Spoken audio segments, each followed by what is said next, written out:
People want to ask, how do I invest? Like, where do I invest? Especially in this crazy climate, what do I do to build something for myself?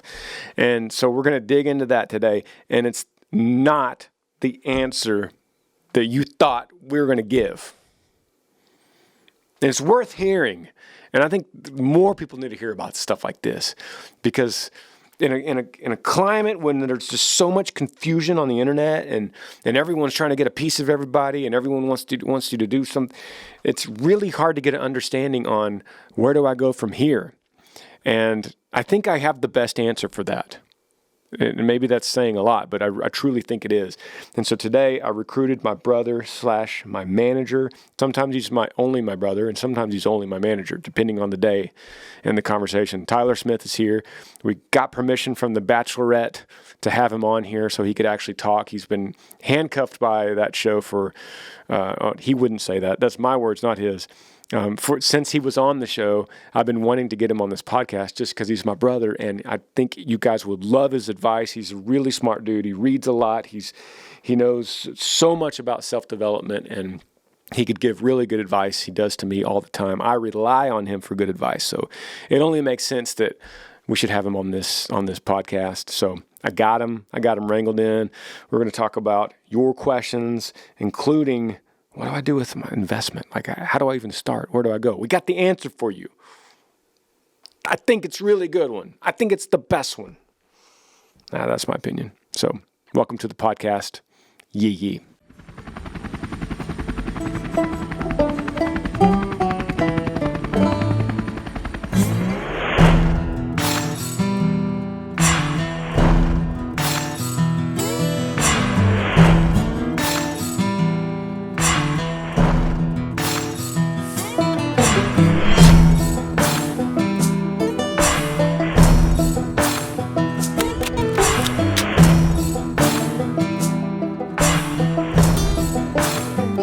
Dead cans and diesel, mud tires and smoke.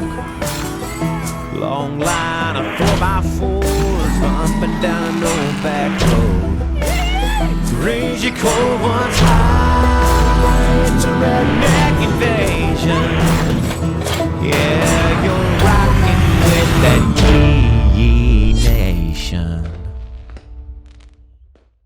So as long as I've been doing this podcast, I've been trying to get this elusive guest, and I've been going through all the right channels to try to get you. And I'm so happy, man. I'm so happy I finally got you. Finally said yes to be a guest on this podcast.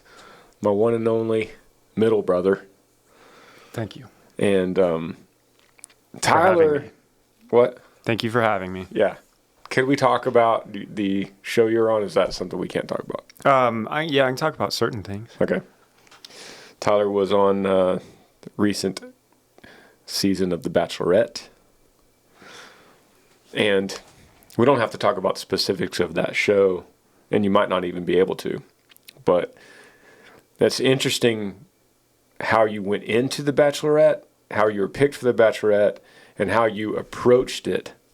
And people listening to this podcast might not even watch that show.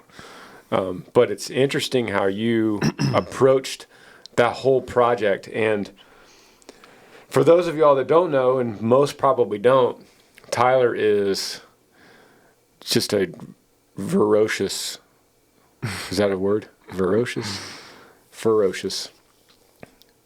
reader. You have an entire wall in your office that's nothing but books. And most of the books are related to succeeding in life in some way, whether that's physically, mentally, emotionally, spiritually. Most of the reading, right? In personal development. Personal space. development. So because of you read so much, you have become just a walking encyclopedia of self-help advice. And whenever I need something, you'll usually throw out some one-liner that's, I'm like, man, where'd you hear that? That's incredible. And you'll say, I don't know, one of these books. Sometimes you don't even remember where it came from, which is awesome. You kind of like Bernie, who we had last week, you're very regimented in your life. And your success has come because of the discipline that you grew up with, playing football. You played college football at Rice, and you took that discipline into life in a lot of ways. And you have you are very uncommon amongst most humans that I know. And I promise I'll let you talk. But in the ways, in terms of, you wake up at what time? 5. You wake up at 5 every day, 7 days a week? Yeah. Well, sometimes on the weekends I don't, but I'm trying to. And you go to bed at what time? Which is probably this is what makes you more uncommon. It depends. Yesterday, for whatever reason, I was really tired, so I went to bed at 8. I just listened to my body, but usually you went to bed at 8. And usually I'm in bed by 9, fall asleep by 9:30. But it's never when I'm on my routine. It's never later than 10. Yeah. So I don't think anyone listening to this podcast, I'd be willing to bet that anyone besides the people that have a job that works all night, I don't think anyone went to bed at 8 o'clock last night that's listening to this podcast. Mm-hmm. Except Maybe you. not. Unless you're 4 years old. 3 years old. Yeah, London and Lincoln stay up later than I do. Yeah, my kids stay awake later than you do. So you approached the Bachelorette with this mentality of, I'm going to attack this opportunity as a way to grow as a man, as a person. And some people might be listening on, what? Like that doesn't even make any sense. You can go to the Bachelorette, this reality show, to become a better man. And that's not really the way you approached it. You approached it as, I'm gonna really put myself and test myself at the limits of my social capacity in that kind of environment, right? Mm-hmm. So how did you, including COVID and the quarantine, how did you approach the Bachelorette? How did I approach it, or why did I go? Or? Well, for instance, I told everyone you're a huge reader. You have this schedule, the extreme schedule that you keep. You time block your day. Like, even to get on this podcast, like, I had to get it to the minute because I know you, and you have your time blocked. And then a certain time, you do certain things. And so to go into a show where you're not the boss of anything was a huge mental challenge for you. So you didn't have your books. You didn't have your routine. You didn't have your meals. You eat the same thing every day. Mm-hmm. You didn't have everything that you have. So how and why did you approach it that way? Or why did you even accept it at all? I mean, obviously it wasn't to get a wife.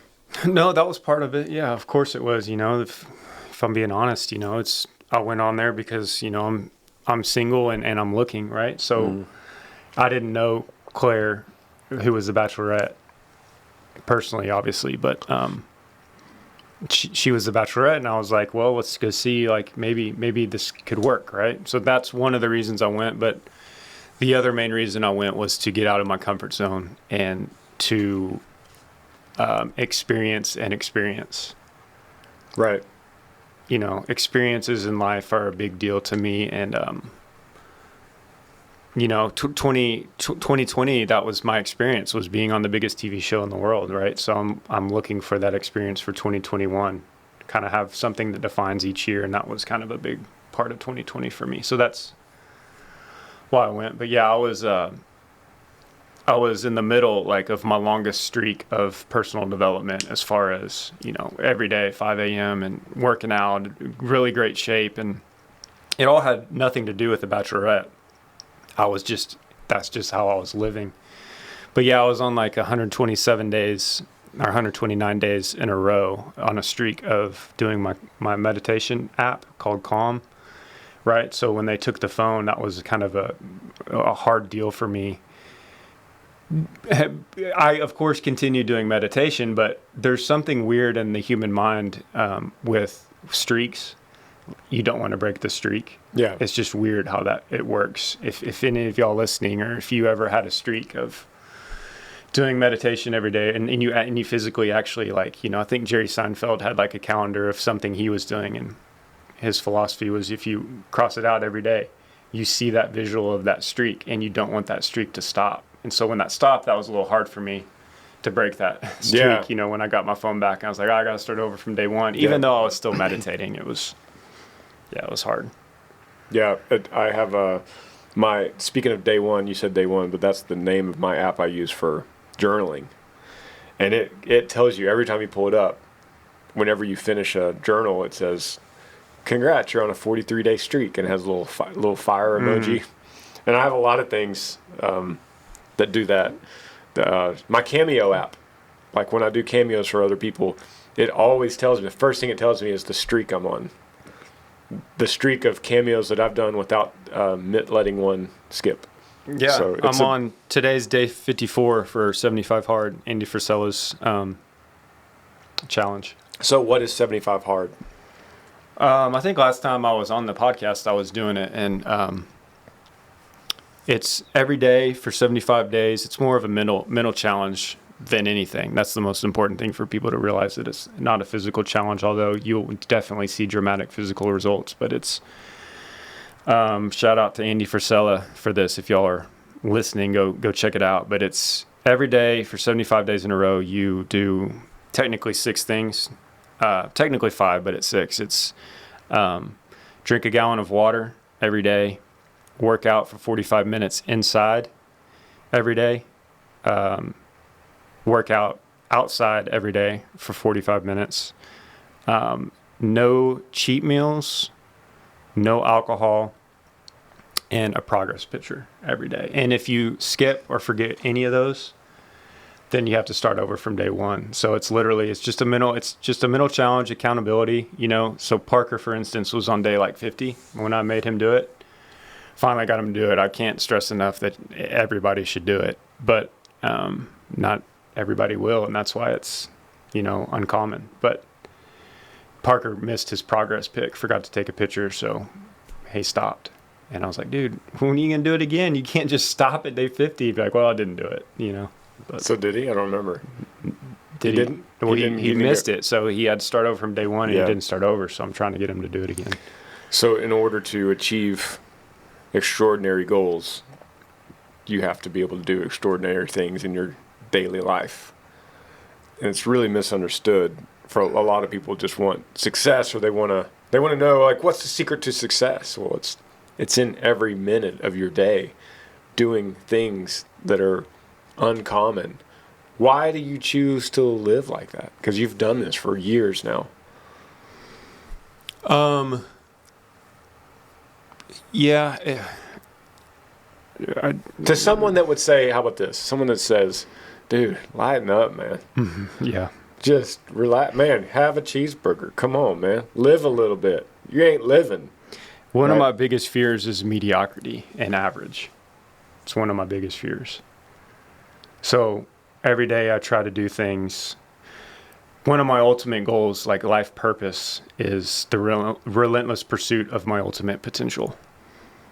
To become everything that God intended me to be. So, whenever I do, and that doesn't mean that I don't have cheeseburgers or sleep in, where I'm human, and I've gone through streaks of doing that after the Bachelorette. It was hard when I came back. A lot of things emotionally and mentally, not expecting to come back when I did, and because I want to win and I want to be number one, in everything, whatever that means. So as you're wearing a shirt that says "I am second." Right. Yeah, I struggle with my ego all the time, and my faith and Christianity. That's a whole nother conversation of trying to put God first always. But it's just a decision every day. I don't want to get up at 5 a.m. It's really hard, right? So doing hard things builds self-confidence, keeping the promises you make to yourself, and belief in yourself, and grit and perseverance and consistency, and all those things that essentially I study, like you said, successful people, from Jesus all the way to, modern day successful businessmen and singers. And I'm a big advocate on habits, good habits, and replacing bad habits. And just basically, you know, the cheat sheet to life is what is that guy doing that I admire, and copy what he's doing, you know, and then success shows up in your life in different ways. Yeah. And I've been on the other side too, you know, Yeah. the drinking and the eating whatever I want. And I'm just saying that I've done both, and I prefer this version of me like so much better. But it's easy. It's like, yeah, man, I wish I could have a drink tonight. I wish I could have 3 or 4 drinks, right? And play video games or something. And, you know, of course I will again, you know, but not right now while I'm doing 75 hard. And it's the majority of my life. If I can do this, then I'm going to do it for sure. Is that kind of what encompasses your take a cold shower theory too? Yeah, it's the hard things, man. It just really, like, nobody wants to do a cold shower. Nobody wants to get up at 5 or early. And if you do it, then that little trigger in your mind is like, I'm doing things that other people aren't doing, and so I'm going to get things that other people aren't going to get, right? It's pretty simple. Yeah. Yeah, it's awesome. That's awesome.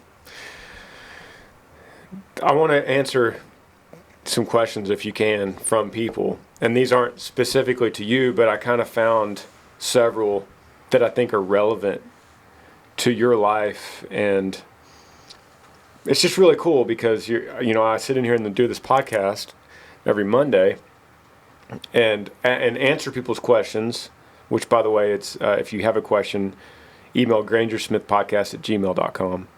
Anything, could be any topic. But it's interesting because I sit in here and then the one office over is you every day. And you're a guy that has so many resources to be able to answer all these questions. And it's rare that you're actually on the podcast. One, you're just, you time block and you're busy. And two, we've been kind of worried about the Bachelorette for many months. Not worried, just making sure we do the right protocol and all that. You know, I signed NDAs and all that, so yeah. I need to make sure we clear it with them. Yeah. So let's jump into to question number 1. This comes from Marshall Warren from Tacoma, Washington. Shout out to Tacoma. Man, I miss Tacoma Dome was one of Tacoma Dome, man. Probably my favorite show you've ever done. Maybe so. I agree. That was just such an incredible venue. Incredible. We were on tour with Florida Georgia Line. We had all our buddies there. Yeah. Writing. That building, that's when you wrote Happens Like That. I wrote Happens Like That. Never in the Too parking Old. lot of Tacoma Dome. Yeah, it's that was Andy Albert's birthday, co-writer friend. We were in the parking lot, so we wrote Never Too Old and Happens Like That. With Tyler Hubbard of FGL, yeah. Jordan, Andy, and Justin, right? Yeah, and that venue, Tacoma Dome, is all wooden, like the wooden dome. Oh, man. And it was so loud in there. I miss Washington State. Good fans there. So shout out to you, Marshall. Marshall says, I've been a fan for a long time and saw you once in Claw, which was the Wolf Show, right? With Kane Brown, I think. Maybe so, yeah. He says, I hope that I get to go see you more. I wanted to ask for some input. I have a great job, but I've been thinking about wanting to make some investments lately. And I'm not talking about just some stocks. I want to go into more small. I want to go more into a small business, but I have no idea what. I have an 8-month-old son, and my fiance is a stay-at-home mom, so I can't just leave my job and take any big risk right now. I would love to hear what you have to say. Thanks, and I hope to hear back from you. So he's looking to keep his same job, and he's wanting to make some investments on the side. And I already know what you're going to say. You do? Yeah. So it's 100% without a doubt books, knowledge, read every day. That's an investment in yourself. It's an $8 book, $20 book, whatever it is, but it could be priceless. It could give you, you know, what you'll find in books, you know, not only building all those character traits and you know, belief in yourself and self-confidence, but, you know, seek out what you think you might want to do. If it's not stocks, if it's real estate, invest, you know, businesses, whatever it is. Find books that cater to where you think you might be leaning and just dive in, man, every single day. So where would he start? What book would he start with? It's hard to tell if he's not calling out that he wants to do real estate or not. But probably Miracle Morning, right? Miracle Morning by Hal Elrod started it all for me. I would definitely recommend Miracle Morning. Poor Marshall's like, dude, that's not what I was asking. What investments I to want do? to make an investment, and you're asking me to invest in myself. But it's the right advice, right? It's the right advice. Yeah. Invest in yourself first. Yeah, nothing happens without, investing in yourself first. Yeah, I believe Tyler's right. And so it's a backwards way of answering your question. I know it's not the answer you're looking for. But if here you are, you got your fiance, you got a baby at home, you've got a good job, you're probably pretty young. I would assume you're in your 20s or low 30s. And Tyler's right. The best investment you could make is the time, donating time back to yourself. So where do you find the time? I'm already busy. I go to work at 7 a.m. Then you got to wake up at 5. That's where the early mornings, and that's why most successful business people wake up early.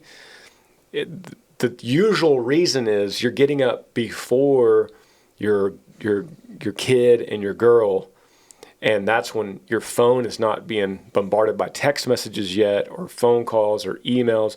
So you have time, uninterrupted, quiet time to invest some way or form in yourself. So whether that's reading the New Testament, or studying real estate, or heck, even reading some kind of fiction is good practice for you, setting aside time and investing time in yourself. And then what's going to happen, Marshall, is this opportunity that you're asking for financial advice is what I'm thinking you're asking for. I know that's what you're asking for. So investing in yourself will open doors that you didn't even realize, and maybe it's real estate. And by reading or in investing time in yourself, suddenly you're going to find the opportunity to meet somebody that's maybe the fixer-upper, or that does construction and homes, and they're like, man, I got this apartment complex, and I'm looking to sell a few units. Would you be interested in investing in a few units? And I could manage it for you, and I could fix it up. Anyway, that kind of opportunity, you could have already been reading and preparing, and then you go, you know what, this is exactly what I need to be doing right now. So yeah, I'm going to echo Tyler. Miracle Morning Hal Elrod, who yeah. actually, hopefully, he's going to come out to the farm and shoot some guns. Really? I was talking to his buddy, part of a mastermind called Go Abundance today, and he was telling me how he lives in Austin, so hopefully we'll get him out here. Yeah, but really quick to add to that, it's all about action. Like Marshall, I do real estate. Those are the investments that I do. Some of them, but it's all about action. You have to take action, and you'll figure out along the journey, and the journey never stops. I have a commercial unit, and I have a quadplex and some single families and that sort of thing. But I was like, I don't really like commercial, so I'll probably sell it. But I didn't know that when I bought it. But I wouldn't have known that if I didn't buy it and take action. So, and then the morning, like Granger was saying, is important for me because all the reasons he mentioned, but also because your willpower, you lose it throughout the day. We're all guilty. We're human. You have the most willpower right when you wake up, right? And so that's my miracle morning. That's the time when I'm most productive. When 2, 3, 4 o'clock rolls around, and then the end of the workday, 5 o'clock, dinner, all I want to do, and what I do a lot of times is watch my favorite show. And then that's why I go to bed early, because I know that just watching the next episode of Netflix isn't going to be productive for me ultimately. So I'd rather go to sleep early and wake up early. So yeah, Tyler always kind of pushes me on that too, that no decisions should really be made, I would say, after 4 p.m. because your brain is just it's not ready. It's tired, it's a muscle like anything else. And it's tired from all the decisions you've made during the day. And it takes more effort to make decisions after 4 p.m. So you'll do yourself a favor if you actually set guidelines for yourself and saying, hey, whether it's your boss, your friends, coworkers, whatever, just say, hey, after X time, it could be 5 o'clock, could be 6 o'clock, could be 4 o'clock, After It could be noon. If you get all the stuff Yeah. you need to get done for the day, it could be noon. after that time, I'm sorry I don't take calls. It's not rude. That's looking after yourself so that you could be better for everyone else. Amber and I are building a house right now, and my project manager, Rob, who manages the whole building process, he told me in the first conversation when I met him, he said, you could text me, call me, email me, anytime. I'll be available to you to help you from 8 a.m. until 6 p.m., Monday through Friday. After 6 p.m., I don't answer, I don't return calls, I don't text. And this guy has a job that he's in demand, and they have 10 or 12 homes they're working on. And people have emergencies, they have things they need, and he just sets the boundary right at the beginning, like, hey, I'm very available. That's my job, to be available to you. But after 6 p.m., it's family time, it's Rob time, everything's shut off. And guess what? Since he told me that, I never forget. I've never forgotten that he told me that. And every once in a while, I'm thinking, oh, are they bringing the whatever materials tomorrow? I need to be able to meet them to open the gate. And I look at my watch, and it's 6:04, and guess what? I don't text him. Because I remember the dude set boundaries, and so instead of texting him at 6:04, now I got to text him at 8 a.m. because that's the rule. That's what he established. And I don't dislike him because of that. You know, I actually respect him more. Respect him more. Yeah. And he doesn't have, that's great that he told you that, but you don't even have to tell people that. You just set the standard, like, you just don't respond. Yeah. And they get the hint after a while that, hey, I can't call Tyler at 7 p.m. because it's, that's his He time. never That's not responds. work time or whatever. Yeah. All right, let's take a break. We'll be right back.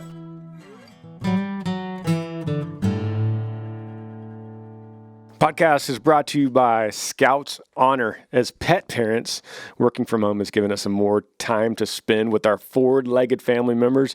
Now we're even more aware of their daily needs and health issues and well-being and stinkiness and all that stuff.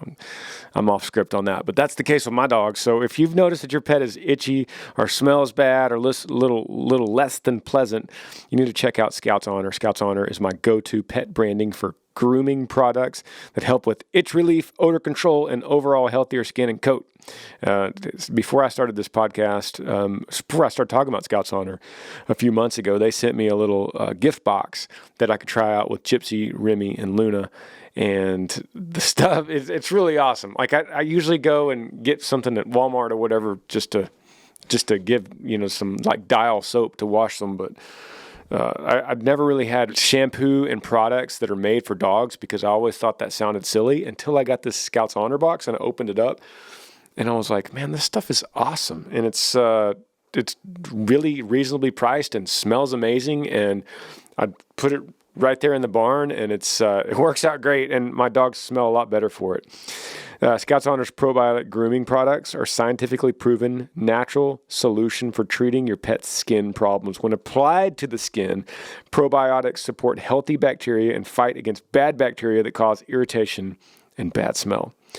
Choose from any of their amazing fragrances, and it works awesome for my dogs. With every purchase, Scouts Honor provides 1 day's worth of meals for a rescue animal in need. It's pretty awesome. With Scouts Honor, your pet will never look, feel, or smell better. Check out all of Scouts Honor's award-winning products today, available online or wherever pet products are sold. To receive 20% off your first order, go to scoutshonor.com/Granger. Remember that Scouts with a K, like SKOUTS, and scoutshonor.com/Granger for 20% off your order. Scouts Honor, natural and preventative grooming solutions for pets. The podcast is also brought to you by Sunday. And as winter is drawing to a close, and we know that right around the corner, spring, and things are going to start budding out. And Amber and I are just now starting this lawn and this brand new house. It's been going through my mind as I'm thinking about putting out the garden and taking care of the trees. I'm starting to think about, what am I going to do for this grass? It's been front of mind. I know a lot of you guys are probably thinking that too. And the last thing anyone needs is another complicated, toxic lawn product that you don't know anything about.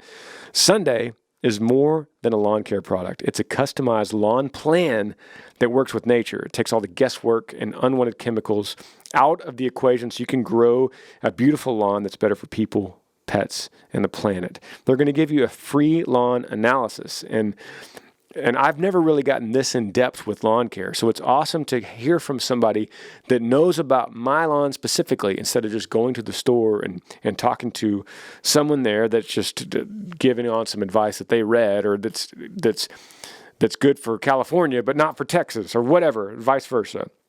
Sunday makes taking care of your lawn easier than ever.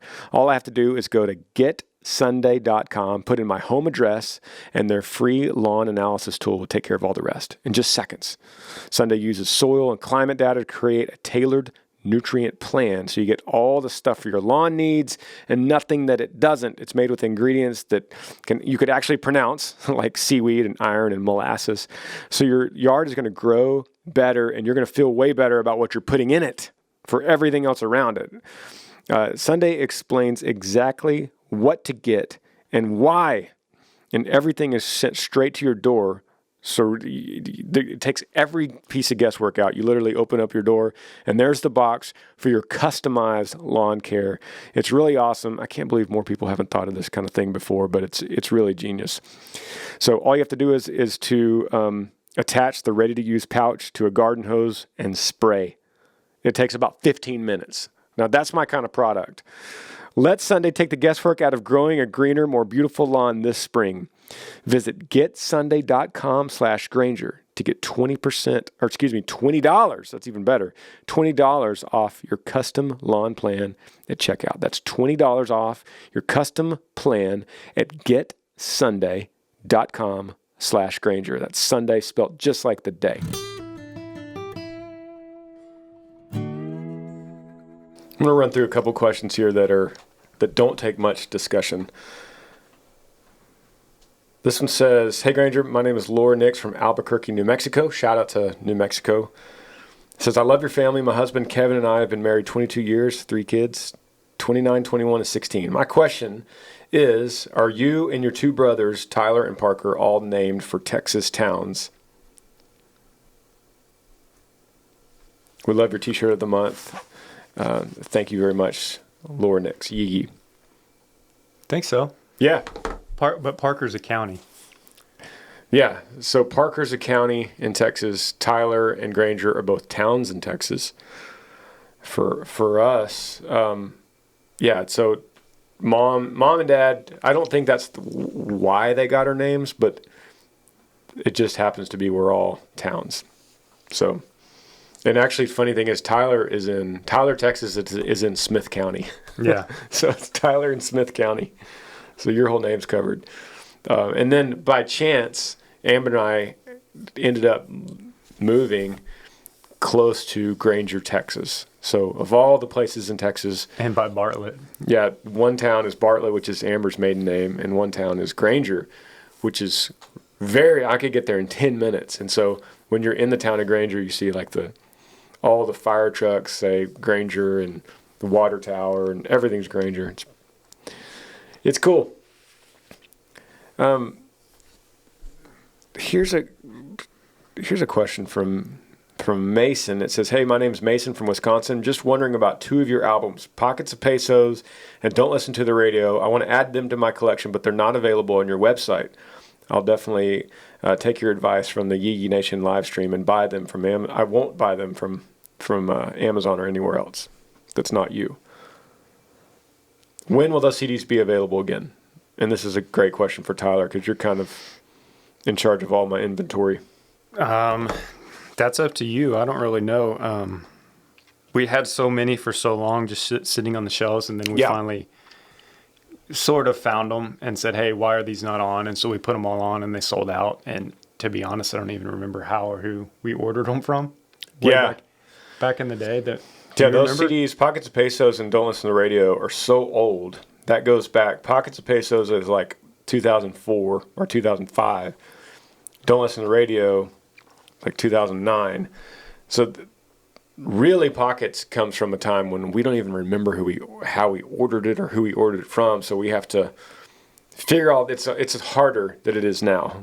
If we want When the Good Guys Win or Remington, any of the newer albums, then it's super easy. So plus, not many people buy music anymore, let alone physical. So if If So that's comment below. Yeah, if that's something important, let us know. Comment below if that's something we really need to address. This question says, hello, my name's Caleb. I'm from North Carolina. I have a few questions. Where do you see yourself in 10 years with your channel and your family? Also, when you were a child, did you ever dream about being a singer-songwriter? And if not, what were your dreams as a young boy? I'm 14 years old. I love watching your videos, and my dream is to be a sheriff in the small town I live in. And I pulled this question because I just thought, it's cool for me and you, Tyler, to talk to a 14-year-old boy that's actually a podcast listener. Like, it seems crazy, right? But I know there's a lot of young people that listen to this podcast. There's all demographics that listen. But it's pretty cool that a 14-year-old is listening to a podcast like this. And it's also cool because when, kind of relevant to your question, Caleb, and by the way, shout out to North Carolina. I was 14 when I started playing guitar. So that was a big age for me. That was impactful.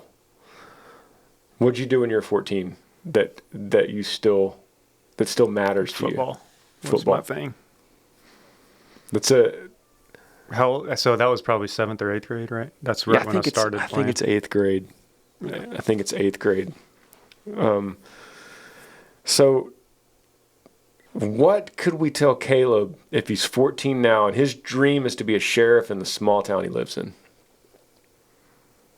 Because dreams are kind of crafted at this age, and reality really that starts the motion at this age. You know, and the reason I say it is because you're 9 or 10 or 11 or 12. Like, yeah, you could be wanting to be a pro baseball player. I get it. But when you're 14, 15, 16, 17, your life is starting to take shape, and decisions you make now start to matter. Not saying that you could make bad decisions and not recover, but they start to matter. And I say a lot here that I don't believe in hard, clear-cut goals, 10-year, 5-year, 20-year goals. I believe, not that they're not important, but I believe more in setting your highest intention day by day. So you say, Caleb, I want to be the best version of me right now, here, today, this year, in the course of 2021. And as that culminates and months go by and years go by, and you're always striving to be the best version of you, striving for the highest intention, then your goals and your dreams evolve and new opportunities open that you never would have thought. So then you say, what does that even mean? Like, what is that, some philosophical mumbo jumbo? What is that? It means that when you brush your teeth and the toothpaste hits the floor, you get that little paper towel right then and you wipe the floor on that toothpaste and you make it perfect again. Right? I mean, like, is when you make your bed, you make the corners. You take that extra 5 seconds and tuck that corner in a little tighter. And if you apply those little details to your life at 14, Caleb, you're going to be the greatest sheriff your little town has ever seen by the time you're older. Yeah, I think my advice would be, the most important thing I would say is don't listen to anybody but yourself. You know, I've been lucky to, and I think the reason that I'm where I am, and same with you being a singer, is so many people throughout your life, you know, when we're all young, we want to be a sheriff or a fireman or an astronaut or a police officer, you know, all these big dreams of whatever, you know, professional football player, whatever you want to be. Don't let anybody tell you that you can't do that. You know, stay strong in your convictions and listen to your gut, because, you know, society will try to conform you, you know, to go to school, get a 9-to-5 job, do this and do that. And I was lucky enough ever since I was little to not believe in all those things and take the other road, and be different than what everybody else was doing. So be different. And, you know, don't let anybody tell you, don't let them say, you know, you can't be a sheriff in this town, because, you know, this kid is grandfathered in when his grandfather was sheriff, and he's going to get it. Like, no, like, you go get it, you know? Please tell them about crabs in a bucket. Yeah, crabs in a bucket is basically an analogy where, you know, if you're ever fishing on the beach or something, I don't know if any of y'all can relate, but we used to fish like in South Padre and all these places, you know, with our dad when we were younger. But if you have a 5-gallon bucket and you put crabs in there, you know, when we used to go catch them at night, they all try to get out, but you don't ever have to put a lid on it because they won't ever get out. And the reason they won't get out is because the other crabs, when one's about to get over the lid, will always reach up, grab it, and pull it back. And so there's a cool analogy with that's what people try to do to you and your dreams. If you try to get out and go say, I'm going to go be a sheriff, you know, there's going to be a lot of people that tell you why you can't do that or you can't follow your dream, and you just can't listen to them. This kind of started when, or the first time I heard that analogy from Tyler is when I got a hateful email to this podcast, to Granger Smith Podcast at gmail.com. I got a hate email. And what was that about? I don't even remember what subject that was about, why he was hating on me. Basically, I think he was saying that you're getting too big for your britches. You know, it was an email. It was a hate email about why am I collabing with big YouTubers to make videos when I should be remembering my roots and only collabing with small town nobodies. Small town people, like people that don't have a YouTube channel. Instead of trying to grow the channel and getting with like the Demo Mats and the Kentucky Ballistics and Fishing with Flair, Whistling Diesel, stay away from those guys that are actually having success and go to the people that don't have anything going on. And he was claiming I was doing this because I'm too big for my britches now. And I showed it to Tyler, and because I always feel like, and you guys could definitely comment below, correct me if I'm wrong, because I'm always wanting to hear criticism and hear advice, but you know, I truly try to build the best content I can for the entertainment of my viewers. And guys like Demo Matt and Lunkers and Whistling Diesel, you know, like them or not, like their personalities or not, they have built from nothing. They were at once nothing. They were nobodies that built a channel like we all came from nothing. They built a channel to encapsulate a greater audience and keep growing, to give people quality entertainment so that, my goal when I make a funny video or an Earl Dibbles video is to take your mind off the world for 3 minutes. I want to contribute so that you can go, man, for 3 minutes I watched this video and I laughed, or I watched these guys mudding in a truck and I thought it was great, and for 3 minutes I forgot that I actually am really stressed today. So I look at that as a positive thing. So it's funny because I was showing Tyler this email of this guy that's like, you're doing it all wrong. You're too big for your britches. And Tyler goes, a guy's just a crab in a bucket. And I was like, he's a crab in a bucket? What do you mean? It's such a cool analogy that as soon as in life you start getting some headway and you're almost out, people always want to drag you back to the bottom of the bucket again. And there's certain personalities. There's always those personalities in every town. And we all know one. You're probably, as you're listening, you're thinking of somebody right now, some guy or girl that always wants to drag you back down with them because that's where you belong, at the bottom of the bucket. So, yeah, Caleb, what Tyler's saying is, don't worry about those crabs in a bucket, buddy. You keep on climbing. 14, awesome age. And shout out to North Carolina. Thanks for writing it in. And ironically, just like that, here comes another one. Cody from North Carolina says, I've been listening to your podcast, really loving it. I've been taking notes on how to make it, especially just starting one like this for myself. This podcast has been a blessing and an inspiration to me. And there are so many questions I have, but I want to ask just one. How do I convert my life, family way of living to be a full-time musician? I understand it takes time, but bills don't stop, and I have a family to take care of. But overall, I have a dream. Yee, Cody from North Carolina. Once again, shout out to North Carolina. That's 2 in a row. I did not mean to do that. So, Tyler, very successful music manager. What would you tell Cody, who has a family and a dream at the same time? How to balance the two? What was the question? His question is,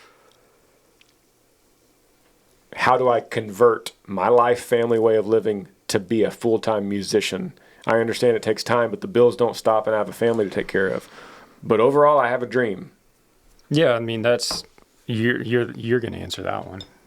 What you always tell people with Amber, like, if that's his dream, like, it's your dream and your calling, and you know, the road is where you find purpose. Like, your wife needs that and wants that for a man. Like, a man needs that drive and that purpose and those goals, yeah. Right? And so, if that's what his dream is, then he has to go do it, and his wife will understand and want that. She won't want him to stay there and be a prison of not pursuing his dream. That's exactly right. So yeah, that's what I'd say, Cody, is that first, there's 2 parts of this question, two ways for me to answer it. And the first way is, you owe it to your family. Unlike you're probably thinking, you owe it to your family to be able to pursue your wildest dreams. Because if you don't, you become a prisoner of a life that you didn't get to live. And you're going to be more absent-minded with your family. You're going to be a little distant. It's not a good example to your kids for you to say, I once had a chance to chase this and I never did. Well, why is that going to make them inspired to ever do that in their life if dad didn't do it? And so regardless of if you succeed or not in any kind of dream, you have to go in and do it to follow your heart. And once again, it goes back to a book we reference all the time called Wild at Heart, how a man in his heart, in his essence, he wants to follow an adventure. And your wife, your girl, are more attracted to the man that's actively chasing that adventure. That's attractive. That's who you are, instead of being a slave to your current job. All that being said, this is the bad part. This is the second part of the answer, and this is the depressing bad part. Cody, you can't do it. You can't convert your life and your family way of living to be a full-time musician unless you go all in. You can't go halfway, or you're never going to make it. You're never going to do anything if you go halfway, because there's no time. You couldn't have told Tom Brady when he was starting that he wants to be an NFL quarterback, and he also wants to keep another job, and so he needs to just work out half the day and work his other job half the day. Unfortunately, you can't do that. You got to go. You got to start now. You got to get up early. You got to grind. You got to network. You got to write songs. You got to learn an instrument better, perfect it. You got to go hound your local venue and start getting open mic nights and booking them and playing relentlessly. If that's what you're talking about in this question, there you go. If that's not what you're talking about, if you don't want to give everything you have to this, then, dude, there's nothing wrong with music as a major hobby and a big piece of your life. There's nothing wrong with what we call weekend warriors. That's guys that they have a life, they have a job, they have a family, but on the weekends they have a band and they go play sets for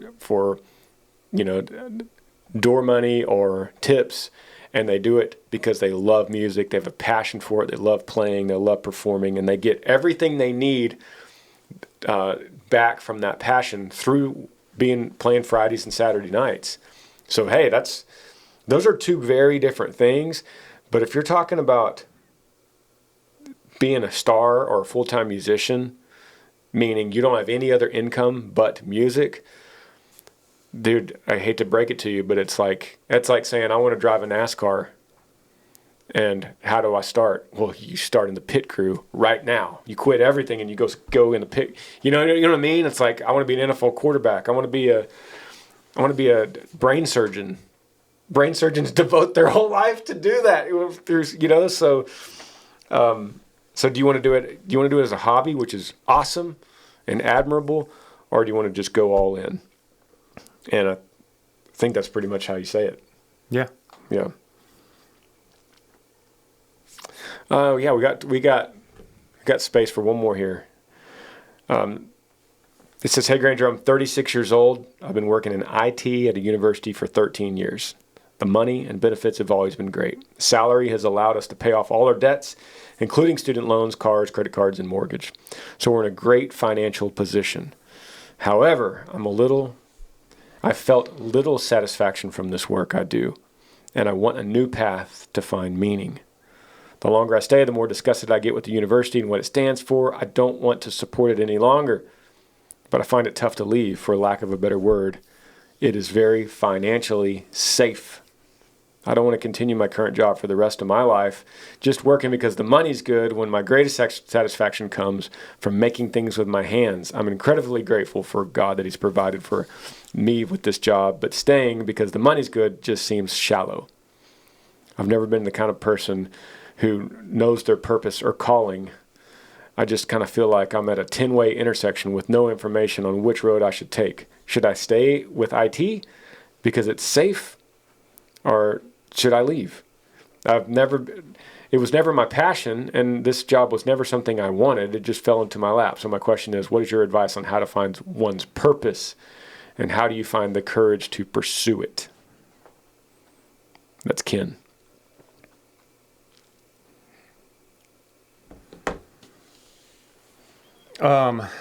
Well, first thing I'll say is don't leave your job right now. Especially, or you'll start racking up that debt again, pretty quickly. But you just got to try new things. He said he works with his hands, or likes to work with his hands. Well, keep doing your job and start working with your hands. I don't know what he does, but start. Dude, it's almost the same answer to the first guy that was asking for investment advice. It's almost like your first investment is a book. Yeah, I mean, his first investment, like, it should be action. Like, do whatever he likes doing with his hands, go do it. Like before he goes to work or when he gets home, right?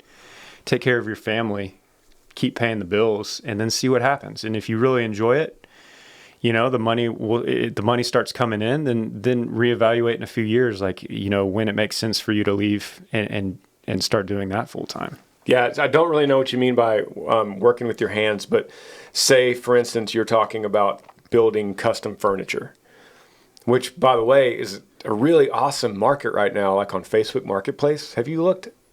I mean, custom furniture is through the roof right now. You could go on Facebook Marketplace and say, like, rustic desk or bed frame, and there's a woodworker, many of them on Facebook Marketplace within 30 miles of you, wherever you are. Yeah, pretty much in the world. It's never been easier than right now in our time. So, for instance, like I said, I don't know what you mean by hands, but say that's your calling. You're really good at woodworking. Then keep your job at IT. It's good money, and get up a little bit earlier. Give yourself an extra hour and set up your garage, set up your space, and begin. Like, start. Like, that's the greatest advice for so many things. Like, how do you run a marathon? You start. You put on your shoes, right? You tie your shoes. Yeah, John Wooden. Yeah. So how do you start a Facebook Marketplace company of custom woodwork?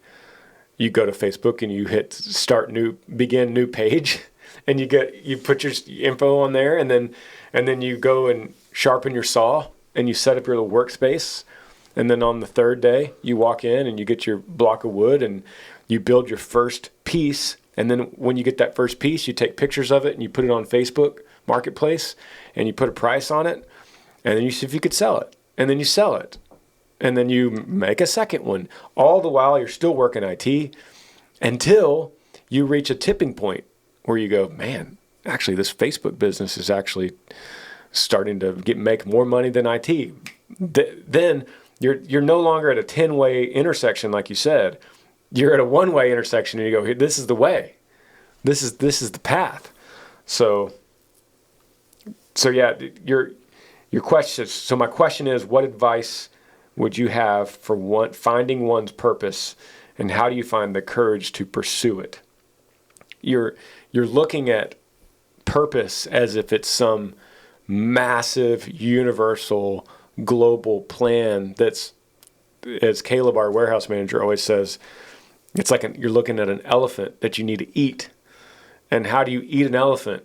One bite at a time. You just take a little bite out of that massive purpose and start with the bite. And then after that bite, you take a second bite. So as Jordan Peterson, a great writer and philosopher, always says, aim low. Aim low. Don't aim so high. The world wants to always say, aim big. Have big goals, big dreams, big ambitions. That's cool and that looks awesome on a coffee mug. But sometimes you just got to aim low and go, tomorrow I'm going to go in the garage and that corner that's got all the junk piled up, I'm going to clean that corner, and that's going to be my future workspace for this new furniture business I'm starting. And then on day 2, when you walk in there and you see the perfectly clean corner in your garage, you feel more inspired to, maybe I'll go to the rustic wood shop and buy some boards. It's basically one small bite at a time. And congrats that you have a well-paying job and you even have this dilemma, because you're in a really good situation. Any more purpose-driven pieces of advice? How about a book? Well, yeah, I think he also does need to have big goals, though, at the same time, or a vision of where you think that this could take you, right? Like the most important thing, like Granger said, was to take that first step. If you're running a marathon, the first step is putting your shoes on. Yeah.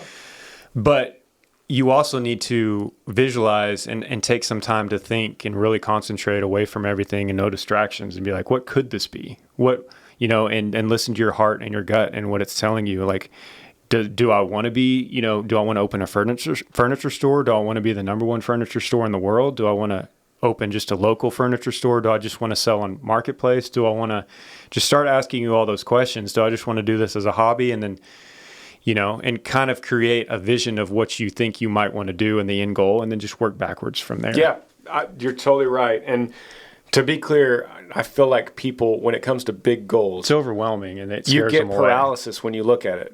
Like I think this country suffers, maybe this world suffers from goal paralysis, meaning you set a goal, you look at it and you go, ugh, that's really big. Yeah, we all do. I don't even know where to start. I do every day in real estate. How am I supposed to do this? Well, maybe I can call a friend that knows somebody that knows how to do it, and I'll ask him, and then maybe he knows somebody that, Yeah. So don't get big goal paralysis. Don't let the big goals scare you and you don't even know where to start, because then it's worthless to even have the goal to begin with. So again, set your highest intention daily, take small bites, aim low, and pretty soon that mountain you're climbing gets smaller and smaller and smaller. So that's all the time we have. Dude, thank you for being on here. Thank you for having me. You back into another meeting after this? Yeah, I got to go for real estate meeting at 2:15. Okay. All right. Well, we'll get Tyler. If you want to see more Tyler, comment below. More Tyler. So, yeah, this has been a good podcast. Thank you guys for listening. See y'all. Before we get off here, I want to end this with some shout outs. I got a lot of people that email in and want to shout out on the podcast, and I got to appreciate those just as much as a question. So if you want to shout out on this podcast, email grangersmithpodcast@gmail.com. And we have Nathaniel Hall from Kerrville, Texas, 16 years old. Shout out to you, buddy. We have Andrea Cooper, and she says, I wanted to know how to get noticed. I've been practicing singer for 3 years or more, and if I ever become famous, I want to be able to meet you. So good luck to you, Andy. I hope you just crush it on social media and putting out as many songs as you can, and I hope to meet you one day. This question says, hey, I would love a shout out. My name is Maddox Bradbury. Awesome name, Maddox. Shout out. This one is from Braxton Walden. It says, hey, Granger, you're the best country singer. Thank you so much. Appreciate you, Braxton. Shout out to you. I have Caleb Harris from Arizona. Shout out. Appreciate you being a fan and hanging with me for so long. And shout out to your beautiful wife, Bree. This says, hey, this is Rodney Halmy. He pronounced it, from Davenport, Washington. Shout out to Rodney. Nolan Halmy from Davenport, Washington. They must have been together when they did that. And Ricky from Missouri. What's up, Ricky? Shout out to you, buddy. And Parker Phillips says, hey, my name's Parker Phillips. I'm from Plainfield, Wisconsin. Shout out to Wisconsin and Parker. And hey, Granger, I was wondering if you could do a shout out for my daughter, Mia Blackwell. She's turning 5 on February 20th. I slightly missed that date, but shout out to Mia. Happy birthday. Thanks for listening. This one says, hey, Granger, my name is Ryan Six from Knoxville, Iowa, and he wants to propose to his girlfriend and Guthrie River Ruckus in Iowa at the end of July. So, dude, I need you to hit up my tour manager, Chris, at grangersmith.com, okay? And hopefully your girl is not listening to this podcast because I just read that, but congrats, buddy. We'll do one more. Said, hey, Granger, my best friend Wyatt Allen is a really big fan. Do you think you can give him a shout out? So what's up, Wyatt?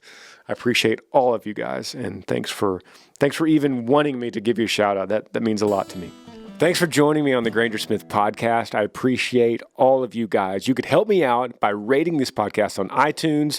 If you're on YouTube, subscribe to this channel, hit that little like button and the notifications bell so that you never miss any time I upload a video. If you have a question for me that you would like me to answer, email grangersmithpodcast@gmail.com. Yee.